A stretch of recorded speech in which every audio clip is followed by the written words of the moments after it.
Kati ya wale wote ambao wameweza kutolewa kwa serikali ya Kenya Kwanza ambao walikuwa wakishikilia nafasi kubwa kubwa, tukianza na Gachagua, Muturi, wakina Ndindi Nyoro, wamegeuka sasa na kuponda serikali. Wakisema kwamba hichi kilikuwa kifanyike hivi, lakini hii ndio inakosekana.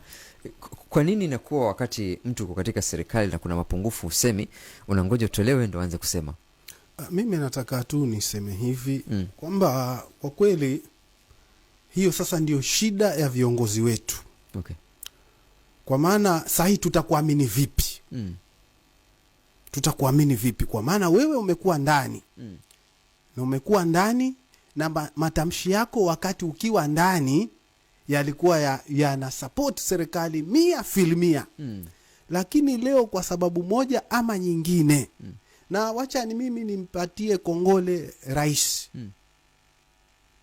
Kwa amefanya nini? Nataka nimpatie kongole rais, na naamini hawa Gen Zs pande moja walimsaidia sana.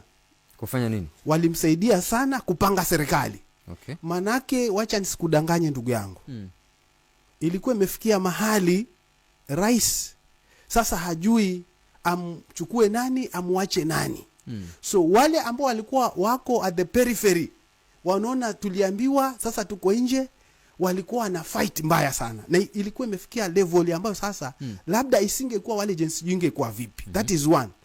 Sasa wakati Gen Z walivyochukua hii hatma, rais sasa ikampatia nafasi ya kuanza kusema sasa wacha nifanye kazi.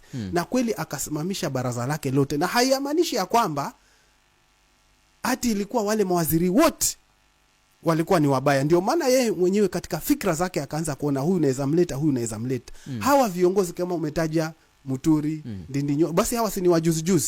Wale wakaachiwa ndani wafanye kazi, walibadilishiwa tu idara. Kama Muturi alikuwa ni Attorney General, si ndio?